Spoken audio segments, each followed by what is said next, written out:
नमस्कार, आप सभी का स्वागत है नेक्स्ट टॉपर ह्यूमैनिटीज पर। और मैं सिद्धार्थ पटेल आज आप लोगों के लिए लेके आया हूं एक नए चैप्टर का रैपिड रिवीजन जो कि है फेडरलिज्म। अगर आपको इस पूरे चैप्टर को बहुत ही डिटेल में समझना हो तो इसी वीडियो के डिस्क्रिप्शन में मैंने फेडरलिज्म के वन शॉट रिवीजन की लिंक लगाई हुई है, वहां से जाके आप पूरे चैप्टर को बहुत अच्छे से पढ़ सकते हैं। तो इस वीडियो में इस चैप्टर को मैं मात्र 10 से 15 मिनट में कंप्लीट करने की कोशिश करूंगा और एक तरीके से सॉर्ट ऑफ आपके लिए क्या हो जाएगा, आपके लिए रिवीजन हो जाएगा। तो सवाल करते हैं हम लोग, व्हाट इज फेडरलिज्म। फेडरलिज्म मतलब यह होता है कि जो पावर रहती है वो दो गवर्नमेंट के बीच में शेयर होती है, दो या दो से ज्यादा। एग्जांपल ले लेते हैं कि इंडिया को हम फेडरल कंट्री बोलते हैं। इंडिया को फेडरल कंट्री बोलने का मतलब क्या है कि जो पावर है वो सेंट्रल गवर्नमेंट और स्टेट गवर्नमेंट के बीच में क्या हो रही है, सेंट्रल गवर्नमेंट और स्टेट गवर्नमेंट के बीच में शेयर हो रही है। ठीक है, तो यहां पे हम क्या देख रहे हैं, India is a federal country because the power is shared, और द पावर एक तरीके से हम क्या देख रहे हैं, पावर डिवाइडेड है। यूनियन गवर्नमेंट की अलग है, स्टेट गवर्नमेंट की अलग है। तो यहां पे हम लोग क्या देख रहे हैं कि दोनों गवर्नमेंट की पावर अलग अलग है। फिर हमारा एक और सिस्टम है नीचे जो कि 73rd और 74th कॉन्स्टिट्यूशन अमेंडमेंट से आया, जो कि क्या है, पंचायत एंड म्यूनिसिपैलिटी। तो हम लोग क्या देख रहे हैं, एक हो गया central government, then state government, then panchayat and municipality. लेकिन इनिशियली जब संविधान बना था तो पावर दो गवर्नमेंट्स के बीच में, that is central and state government के बीच में क्या थी, डिस्ट्रीब्यूटेड थी। ठीक, हम लोग देखते हैं कि जैसे कि लोगों की दो आइडेंटिटीज होती है। एग्जाम्पल जो आपकी किताब में दिया है कि जो गुजराती है उसको लगता है मैं गुजराती हूं, ठीक है, और जो हम लोग बात करते हैं कि जो महाराष्ट्र से उसे लग रहा है मैं मराठी हूं। लेकिन ये तो एक उनकी अपनी एक रीजनल आइडेंटिटी हो गई। एक बड़ी आइडेंटिटी इनके लिए क्या है, एक बड़ी आइडेंटिटी इनके लिए इंडिया है। तो ये दो इंडियन भारतीय है। तो यहाँ पे क्या है, हम फेडरलिज्म में दो आइडेंटिटी का अमलगेशन एक साथ में आते हुए अपन उनको देखते हैं। अब जनरली जो भी फेडरल कंट्री रहती है इनकी डिटेल्स हमें कॉन्स्टिट्यूशन में देखने को मिलती है। कॉन्स्टिट्यूशन में सारी चीजें लिखी रहती है। तो एक रिटन कॉन्स्टिट्यूशन रहता है, तो रिटन कॉन्स्टिट्यूशन में क्या है, रिटन कॉन्स्टिट्यूशन में सारी चीजें लिखी होगी कि स्टेट गवर्नमेंट की क्या पावर है, सेंट्रल गवर्नमेंट की क्या पावर है, सेंट्रल गवर्नमेंट कैसे काम करेगी, स्टेट गवर्नमेंट कैसे काम करेगी। ठीक, और अगर सेंटर और स्टेट के बीच में कॉन्फ्लिक्ट आ जाए, अगर सेंट्रल गवर्नमेंट और स्टेट के बीच में कॉन्फ्लिक्ट आ जाए तो यहां पे क्या होगा, यहां पे हमारे लिए जुडिशरी हमेशा रहेगी डिस्प्यूट्स को सेटल करने के लिए। क्लियर, ये वाला पॉइंट आपको समझ में आ गया। अब इंडियन कॉन्स्टिट्यूशन में क्या हुआ है, इंडियन कॉन्स्टिट्यूशन में हम लोग देखते हैं कि अलग अलग लिस्ट है। कहां पे है, 7th शेड्यूल में सारी की सारी चीजें दी है। 7th इंडियन कॉन्स्टिट्यूशन के अगर आप लोग 7th शेड्यूल में जाओगे तो आपको ऑटोमेटिकली समझ में आएगा कि यूनियन लिस्ट मेंशन है, स्टेट लिस्ट मेंशन है, कॉन्करेंट लिस्ट मेंशन है, रेसिड्यूरी पावर मेंशन है। अब जैसे कि जो यूनियन लिस्ट में जो चीजें मेंशन है, जैसे defence, atomic energy, foreign affairs, war and peace, इन सब को लेके लॉ कौन बनाता है, इन सब को लेके लॉ बना सकती है सिर्फ और सिर्फ हमारी पार्लियामेंट। ठीक है, स्टेट लिस्ट में जो चीजें मेंशन है जैसे पुलिस, लैंड, लीकर, इन सब को लेके लॉ कौन बना सकता है, इन सब को लेके लॉ बना सकता है सिर्फ स्टेट लेजिस्लेचर। कॉन्करेंट लिस्ट में जो चीजें मेंशन है, ठीक है, कॉन्करेंट लिस्ट में जो भी चीजें मेंशन है उस पे स्टेट लेजिस्लेचर और पार्लियामेंट दोनों कानून बना सकती है। ठीक है, कॉन्करेंट लिस्ट मतलब ये भी कानून बना सकते हैं, ये भी कानून बना सकते हैं। जैसे कि फॉरेस्ट पे ये दोनों कानून बना सकते हैं। लेकिन फॉर एन एग्जांपल कि यूनियन गवर्नमेंट ने भी कोई लॉ बनाया, स्टेट गवर्नमेंट ने भी कोई लॉ बनाया, किस पे, फॉरेस्ट पे लॉ बनाया। अब दोनों के लॉ आपस में कॉन्ट्राडिक्ट करेंगे तो किसका लॉ हम मानेंगे, किसका लॉ प्रिवेल करेगा, तो हम वहां पे देखेंगे, वहां पे यूनियन गवर्नमेंट का लॉ प्रिवेल करेगा। तो जब भी हम लोग देखते हैं कि स्टेट और सेंटर में अगर कॉन्फ्लिक्ट आता है कॉन्करेंट लिस्ट को लेके, ठीक है, अगर यूनियन गवर्नमेंट और स्टेट गवर्नमेंट में अगर एक तरीके से क्या आता है, कॉन्फ्लिक्ट आता है, दोनों के लॉ एक दूसरे के अगेंस्ट में चले जाते हैं, तो फिर किसका कानून माना जाएगा, तो फिर हमेशा पार्लियामेंट का कानून माना जाएगा। रेसिड्यूरी पावर मतलब ये वो सारे मैटर्स हैं जो कि इन तीनों लिस्ट में मेंशन नहीं है। अब जब संविधान बना था तब अपने को नहीं पता था कि साइबर लॉज और ये सारी चीजें भी होती है। तो रेसिड्यूरी पावर में क्या हो गया कि जो इन तीनों लिस्ट में जो चीजें मेंशन नहीं है वो ऑटोमेटिकली रेसिड्यूरी पावर में आता है। और यहां पे कानून कौन बना सकता है, यहां पे कानून हम लोग देखते हैं कि यूनियन पार्लियामेंट कानून बना सकती है। क्लियर, देन हम लोग बात करते हैं कि इंडिया में क्या है, इंडिया में हम भले ही बोले फेडरलिज्म है, जो पावर है वो एक तरीके से सेंट्रल और स्टेट गवर्नमेंट के बीच में डिवाइडेड है, लेकिन हम फिर भी देखते हैं कि इंडिया में स्ट्रॉन्ग सेंट्रल गवर्नमेंट है। स्ट्रॉन्ग सेंट्रल गवर्नमेंट के पीछे का रीजन क्या है? क्योंकि मैंने आपको पहले ही बताया कि ऐसा नहीं है कि फेडरलिज्म हमारे लिए कोई नया कॉन्सेप्ट था। अगर आप इंडिया की डाइवर्सिटी को देखोगे, अगर आप ये देखोगे कि इंडिया में इतनी डाइवर्सिटी, इतने सारे लैंग्वेजेस हैं, तो हम लोगों को पहले से तय था कि हम क्या करेंगे, हम फेडरलिज्म रखेंगे, हम स्टेट गवर्नमेंट बनाएंगे, स्टेट्स रहेंगे। क्योंकि केंद्र सरकार इतने बड़े देश को, जहां पे कि इतनी ज्यादा डाइवर्सिटी हो, इसको संभालने के लिए बहुत ज्यादा क्या होता है, बहुत मतलब एक तरीके से सिर्फ सेंट्रल गवर्नमेंट के लिए सारी की सारी चीजें बहुत ज्यादा टेक्निकल रहेगी। ठीक है, तो यहां पे हम क्या देखते हैं, यहां पे इसलिए हम लोग देखते हैं कि इंडिया में क्या होता है, इंडिया में अलग अलग स्टेट्स बनाते हैं। और जब अंग्रेज भी थे तो अंग्रेज ने भी क्या किया था, अंग्रेजों ने भी अलग अलग प्रोविंसेस बनाई थी ना, मद्रास प्रोविंस बनाई थी, बंगाल प्रोविंस बनाई थी, तो अंग्रेजों ने भी अलग अलग प्रोविंस बनाई थी। ठीक है भैया, लेकिन हम देखते हैं कि इंडिया में जो पावर है, अगर आप पूछोगे कि पावर किसके पास में ज्यादा है, तो हम देखते हैं कि पावर जो है वो यूनियन गवर्नमेंट के पास में ज्यादा है। क्यों? क्योंकि पंडित जवाहरलाल नेहरू को अगर आप देखोगे तो पंडित जवाहरलाल नेहरू का ये कहना था, या उस समय की अगर आप कंडीशंस को भी देखोगे तो ऐसा था कि ऑलरेडी अंग्रेज छोड़कर गए हैं भारत को। इंडिया में बहुत सारे प्रिंसली स्टेट्स हैं। ठीक है, अगर इन प्रिंसली स्टेट्स को मर्ज करना है और साथ ही साथ अगर हमें पूरी कंट्री को साथ में लेके चलना है, तो अपने को क्या करना पड़ेगा, सेंट्रल गवर्नमेंट बहुत स्ट्रांग रखनी पड़ेगी। क्या होगा, सेंट्रल गवर्नमेंट बहुत स्ट्रांग रखनी पड़ेगी जो कि पूरे देश को चला सके। अगर स्टेट गवर्नमेंट के पास में ज्यादा पावर दे दी तो एक तरीके से क्या होगा, एक तरीके से हम डिवीजन का कारण देख सकते हैं कि कल को जाके कंट्री का डिवीजन हो सकता है। ठीक है, और इंडिया में बहुत सारी प्रॉब्लम थी, जैसे कि एजुकेशन, इलिटरेसी, पॉवर्टी, ये सारी की सारी चीजें स्टेट गवर्नमेंट अकेली नहीं कर सकती है। उन्हें कहीं ना कहीं क्या है, उन्हें कहीं ना कहीं सेंट्रल गवर्नमेंट का साथ लगेगा ही लगेगा, उनको कहीं ना कहीं सेंट्रल गवर्नमेंट का साथ लगेगा ही लगेगा। क्लियर है, ये वाली चीज भी आपको यहां पर समझ में आ गई। उसके बाद में हम लोग देखते हैं कि हमारी सोसाइटी बहुत कास्ट के बेसिस पे, इन सब के बेसिस पे डिवाइड थी, तो अगेन हम लोग चाह रहे थे कि एक स्ट्रॉन्ग सेंट्रल गवर्नमेंट होना जरूरी है। तो इंडिया के फेडरलिज्म को हम क्या बोलते हैं, इंडिया के फेडरलिज्म को हम बोलते हैं होल्डिंग टुगेदर फेडरलिज्म। वहीं यूएसए के फेडरलिज्म को क्या बोलते हैं, कमिंग टुगेदर फेडरलिज्म।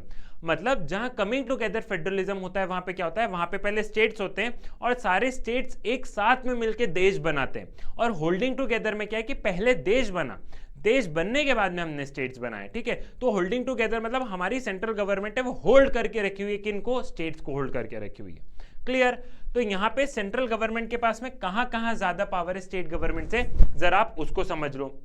अगर हमें कोई भी स्टेट बनाना हो तो पार्लियामेंट, तो पावर किसके पास में, पार्लियामेंट के पास में। एक बड़े स्टेट से दो स्टेट्स बना रहे हैं, या स्टेट की बाउंड्री को रीड्रॉ कर रहे हैं कि आज मध्य प्रदेश इतना है लेकिन वो एक गांव छत्तीसगढ़ का और मध्य प्रदेश में ले लिया, तो ये सारी की सारी पावर किसके पास में, सारी की सारी पावर है पार्लियामेंट के पास में। ठीक है, यहां पे हम लोग देखते हैं कि अगर कॉन्करेंट लिस्ट पे कभी भी कॉन्फ्लिक्ट आ गया तो कानून किसका प्रिवेल करेगा। अभी मैंने बताया कि अगर कॉन्करेंट लिस्ट की बात आ गई तो हमेशा हम लोग बात करते हैं कि स्टेट गवर्नमेंट का कानून वैलिड नहीं होगा, पार्लियामेंट वाला कानून वैलिड हो जाएगा। जैसे कि मैंने एग्जांपल बताया था कि फॉरेस्ट पे स्टेट गवर्नमेंट भी कानून बना दे और सेंट्रल गवर्नमेंट भी कानून बना दे, और दोनों कानून आपस में कॉन्ट्राडिक्ट कर रहे हैं, तो हमेशा सेंट्रल गवर्नमेंट वाला, यूनियन पार्लियामेंट वाला कानून मानेंगे। ठीक है, हम लोग देखते हैं कि जो फाइनेंशियल पावर्स हैं वो ज्यादातर किसके पास में, सेंट्रल गवर्नमेंट के पास में। पैसा ज्यादातर किसके पास में आ रहा है, सेंट्रल गवर्नमेंट के पास में आ रहा, और इसीलिए स्टेट गवर्नमेंट का बार बार क्रिटिसिज्म आता है कि हमारे पास में पैसा ही नहीं है। एक तरीके से पैसा सबसे ज्यादा आ रहा है सेंट्रल गवर्नमेंट के पास, तो फाइनेंशियल पावर किसके पास में आ रही है, फाइनेंशियल पावर हम लोग देख रहे हैं तो यहाँ पे यूनियन पार्लियामेंट के पास में ज्यादा आ रही है। हम लोग देखते हैं कि इमरजेंसी के दौरान स्टेट गवर्नमेंट, इमरजेंसी के दौरान हम लोग क्या देखते हैं कि स्टेट गवर्नमेंट की पावर एक तरीके से कम हो जाती है और यूनियन पार्लियामेंट, सेंट्रल गवर्नमेंट जो चाहे वो डिसीजन ले सकती। तो इमरजेंसी के दौरान हम लोग देखते हैं कि पावरफुल हमेशा सेंट्रल गवर्नमेंट हो जाती है। साफ साफ एक चीज बार बार मेंशन है कि the executive power of centre are superior to those of states. ठीक है, जो एग्जीक्यूटिव पावर, जो मंत्रिमंडल की जो पावर है वो केंद्र सरकार की ज्यादा होगी कंपेरेबल स्टेट। ये मैंने आपको वन शॉट रिवीजन में भी पढ़ाया है। हम लोग देखते हैं कि गवर्नर जो है, गवर्नर क्या कर सकते हैं, गवर्नर का एक सबसे पहले अपॉइंटमेंट ही जो है, अपॉइंटमेंट कौन कर रहा है गवर्नर का, गवर्नर का अपॉइंटमेंट कर रहे हैं प्रेसिडेंट। किसके कहने पे कर रहे हैं, council of minister headed by prime minister. तो एक तरीके से हम लोग क्या देखते हैं, ये क्रिटिसिज्म आता है कि गवर्नर एक तरीके से एजेंट होते हैं सेंट्रल गवर्नमेंट के। ठीक, अब गवर्नर चाहे तो गवर्नर उस बिल को होल्ड करके प्रेसिडेंट के पास में भेज सकते हैं। फॉर एन एग्जांपल कि स्टेट लेजिस्लेचर ने बिल को पास कर दिया, ठीक है, बिल किसके पास चले गया, गवर्नर के पास चले गया। अब गवर्नर को लग रहा है कि ये बिल में कुछ गड़बड़ है, पास नहीं होने देना है, तो गवर्नर क्या करेंगे, गवर्नर इस बिल को प्रेसिडेंट के पास में भेज सकते हैं और प्रेसिडेंट चाहे तो प्रेसिडेंट इस पे एसेंट ना दे। तो एक तरीके से हम लोग क्या देख रहे हैं, एक तरीके से हम लोग ये देख रहे हैं कि स्टेट गवर्नमेंट के कानून बनने की प्रक्रिया, स्टेट गवर्नमेंट में जो कानून जो बन रहे हैं, लॉज जो बन रहे हैं, उनका अल्टीमेटली हम क्या देख रहे हैं, उनका अल्टीमेटली हम लोग देख रहे हैं कि प्रेसिडेंट चाहे तो कानून नहीं बनने दे सकते हैं, ठीक है। फिर जो ऑल इंडिया सर्विसेज है, ऑल इंडिया सर्विसेज में मैंने आपको बताया था कि जो आईएएस आईपीएस ऑफिसर है, अपॉइंटमेंट कौन कर रहा है, अपॉइंटमेंट कर रही है यूपीएससी। यूपीएससी क्या है, यूनियन लेवल की बॉडी है, सेंट्रल गवर्नमेंट वाली बॉडी है, ठीक है। तो तुम आईएएस बन गए, तुम्हारा अपॉइंटमेंट कौन कर रहा है, एक तरीके से प्रेसिडेंट कर रहे हो, मतलब प्रेसिडेंट कर रहे हो केंद्र सरकार, ठीक है। और तुम काम कहां पे कर रहे हो, तुम काम कर रहे हो स्टेट गवर्नमेंट के अंडर, लेकिन स्टेट गवर्नमेंट तुम्हारे खिलाफ कोई भी एक्शन नहीं ले सकती है। एक्शन कौन ले सकता है, सिर्फ सेंट्रल गवर्नमेंट ले सकती है। तो एक तरीके से हम लोग क्या देख रहे हैं, एक तरीके से अपने को ये देखने को मिल रहा है कि जो ब्यूरोक्रेसी है, उस ब्यूरोक्रेसी में भी हम लोग ये देख रहे हैं कि जो ऑल इंडिया सर्विसेज या जो यूपीएससी के द्वारा जो रिक्रूट किए जा रहे हैं, उनमें पावर किसके पास में, उनमें पावर हम लोग देख लेते हैं कि सेंट्रल गवर्नमेंट के पास में ज्यादा पावर आती है। फिर article number 33 and 34 authorise the parliament to protect person in the service of the union और state in respect to any action taken by the martial law to maintain और restore order. तो martial law जहां पे military rule लगा है, मतलब जहां पे हमने मिलिट्रीज को एक तरीके से ज्यादा पावर दे दिया है, तो वहां पे पार्लियामेंट के पास में ज्यादा पावर है। फॉर एग्जांपल मान लो कि मैं ब्यूरोक्रेसी का कोई आदमी हूं, मैं लॉ एंड ऑर्डर की सिचुएशन मेंटेन कर रहा हूं, ठीक है। एक एरिया में क्या हो गया, एक एरिया में हमने एक तरीके से वहां पे मार्शल लॉ लगा, एक तरीके से हमने मिलिट्री का वहां पे कंट्रोल आ गया है, ठीक है। तो वहां पे मेरे हाथ से अगर कल को मान लो कुछ गड़बड़ भी हो जाती है, तो पार्लियामेंट चाहे तो मुझे प्रोटेक्ट कर सकती है, भले ही वो मार्शल लॉ कहां लगा था, उस स्टेट की पर्टिकुलर टेरिटरी में लगा था, लेकिन पावर किसके पास में, पावर पार्लियामेंट के पास में।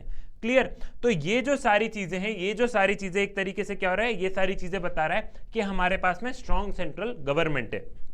इसको केसी वियरे बोलते हैं क्वाजी फेडरलिज्म, जहां पे हम लोग क्या देखते हैं, जहां पे कि हम लोग देखते हैं कि सेंट्रल गवर्नमेंट के पास में ज्यादा पावर होती है। आज की तारीख में एक नया टर्म आया है जिसको कि हम बोलते हैं कॉम्पिटिटिव फेडरलिज्म। कॉम्पिटिटिव फेडरलिज्म मतलब हर स्टेट में क्या हो रहा है, हर स्टेट में एक तरीके से रैंकिंग वाली चीज चल रही है। रैंकिंग वाली चीज मतलब आप लोग देखते होंगे कि सरकार आज की तारीख में क्या कर रही है, इंडेक्स निकाल देती है कि सबसे ज्यादा इन्वेस्टमेंट कहां है। यहाँ एग्जाम्पल के लिए यूपी में आ गया, कौन सा स्टेट सबसे ज्यादा अच्छा कर रहा है, तो हर स्टेट आपस में कॉम्पिटिट कर रहे हैं कि ज्यादा से ज्यादा इन्वेस्टमेंट कौन ला सकता है, ज्यादा से ज्यादा ह्यूमन डेवलपमेंट इंडेक्स, कहां क्लीन एयर है, कहां पे सारी चीजें। तो आज की तारीख में हम लोग कॉम्पिटिटिव फेडरलिज्म देख रहे हैं, ठीक है। साथ ही साथ एक और टर्म आया, वो क्या है, कोऑपरेटिव फेडरलिज्म। कोऑपरेटिव फेडरलिज्म क्या है कि बहुत सारी चीजें ऐसी होती है जहां पे स्टेट और सेंट्रल गवर्नमेंट आपस में कोऑपरेट करके काम कर रही है। बहुत सारी गवर्नमेंट की पॉलिसीज ऐसी होती है जहां पे सेंट्रल गवर्नमेंट और स्टेट गवर्नमेंट आपस में कोऑपरेट करके काम कर रही है। तो एक हो गया क्वाजी फेडरल, दूसरा हो गया कोऑपरेटिव, तीसरा हो गया कॉम्पिटिटिव फेडरलिज्म, ठीक है। इन टर्म्स को भी आपको ध्यान रखना है। Now issues in India's federal system, कौन कौन से इश्यूज हैं। सबसे पहले सेंट्रल स्टेट रिलेशंस बहुत ज्यादा बिगड़ जाते हैं, ठीक है, क्योंकि क्या होता है यहाँ पे हम लोग देखते हैं सेंटर के पास में ज्यादा पावर है, स्टेट बार बार क्या करते हैं, स्टेट बार बार डिमांड कर रहे होते हैं। क्या डिमांड कर रहे होते हैं कि हमको भैया पैसा ज्यादा दो, हमारे पास में रेवेन्यू नहीं है, हम काम नहीं कर पाते हैं, ठीक है। उसके बाद में डिमांड फॉर ऑटोनॉमी, बहुत सारी जगह से ऑटोनॉमी की डिमांड उठने लग गई है। ऑटोनॉमी की डिमांड कई बार ऐसे भी उठती है कि बहुत बड़ा स्टेट है तो हमको 2 स्टेट बना दो, उस 2 स्टेट्स को कर दो, या कई बार हम लोग ऑटोनॉमी की डिमांड ऐसे भी देखते हैं कि हमें नहीं रहना है देश के साथ में, ठीक है। उसके बाद में role of governors and president rule, हम लोगों ने ये देखा है कि बार बार कई बार मतलब एक तरीके से जब इनिशियली कांग्रेस का एक बहुत ज्यादा हम लोग बोलते थे कि कांग्रेस बहुत ज्यादा पावर में थी, तो हम लोग देख रहे थे कि जहां पे नॉन कांग्रेस गवर्नमेंट फॉर्म हो रही थी, वहां पे क्या हो रहा था, वहां पे अगर सरकार की मेजॉरिटी भी है, स्टेट लेजिस्लेचर में पॉलिटिकल पार्टी की मेजॉरिटी भी है, तो भी प्रेसिडेंट रूल सेंट्रल गवर्नमेंट लगा देती थी। तो प्रेसिडेंट रूल का बहुत ज्यादा क्रिटिसिज्म आता है। प्रेसिडेंट रूल कब लगता है कि जब एक स्टेट का लॉ एंड ऑर्डर की सिचुएशन बिगड़ जाए, या उस स्टेट में, उस स्टेट की विधानसभा में किसी भी पॉलिटिकल पार्टी के पास मेजॉरिटी नहीं हो तब। तो ये प्रेसिडेंट रूल का बहुत ज्यादा मिसयूज किया गया है एक पर्टिकुलर पॉइंट ऑफ टाइम पे। उसके बाद में वही जो हम लोग देखते हैं कि जो गवर्नर है, गवर्नर ने क्या कर दिया, गवर्नर एक तरीके से जो बिल है उस बिल को क्या करते हैं, उस बिल को वो होल्ड कर देते हैं, ठीक है, किसके लिए? प्रेसिडेंट के लिए, ठीक। वो एक वहां पे आता है। Demand for new state, again वही न्यू स्टेट्स की demand. And then inter state conflict. तो अब तक आपको लगता है कि सिर्फ सेंटर और स्टेट लड़ते हैं, लेकिन हम लोग ये भी देखते हैं कि दो स्टेट्स भी लड़ते हैं। एग्जाम्पल मैं आपको दे देता हूं कि मध्य प्रदेश और गुजरात के बीच में लड़ाई चलती है नर्मदा के वाटर डिस्प्यूट को लेके, क्योंकि नर्मदा रिवर जो है वो मध्य प्रदेश से निकल के हल्का सा महाराष्ट्र में जाके गुजरात को जाती है। तो हमेशा आरोप लगाते हैं गुजरात की मध्य प्रदेश वाले पानी रोक लेते हैं हमारे यहाँ पे। समस्या कावेरी वाटर डिस्प्यूट एक तरीके से अपने को ये देखने को मिलता है। तो हम लोग ये देख रहे हैं कि सिर्फ सेंटर और स्टेट के बीच में लड़ाई नहीं है, हम बहुत बार ये भी देखते हैं कि यहाँ पे जो लड़ाई होती है वो किस किस के बीच में हो जाती है, दो स्टेट्स के बीच में भी हो जाती है। So this was all about federalism. मैंने कोशिश की है कि कम समय में आपको एक टोटल बहुत अच्छे से रिवाइज करवा दूं। आई होप समझ में आया होगा, नहीं आया हो तो वन शॉट रिवीजन देख के जाओ। और जैसे कि आपको ये तस्वीर दिख रही है, सेम वैसे ही आपको क्या करना है, आपको अपने एकदम लक्ष्य पर निशाना लगाना है, जो कि आप लगा भी लोगे। सबसे पहले आपको अपने आप पर विश्वास होना चाहिए। अगर आपको अपने आप पर विश्वास है तो आप जीवन में कुछ भी हासिल कर सकते हो, आप कुछ भी हासिल कर सकते हो अगर आपको अपने आप पर भरोसा है, अपने आप पर विश्वास है। तो पॉलिटिकल साइंस में डरने की नहीं है बात, क्योंकि सिद्धार्थ पटेल है तुम्हारे साथ। चाणक्य नीति से लेकर राजनीति तक तुम्हें जो चाहिए सब कुछ है मेरे पास। पढ़ते रहो, अपने लिए पढ़ो, अपने माँ बाप के लिए पढ़ो, और देश में भी कुछ बड़ा करके जाना है, ठीक है। तो मुलाकात होगी अब आपसे नेक्स्ट वीडियो में, तब तक के लिए धन्यवाद।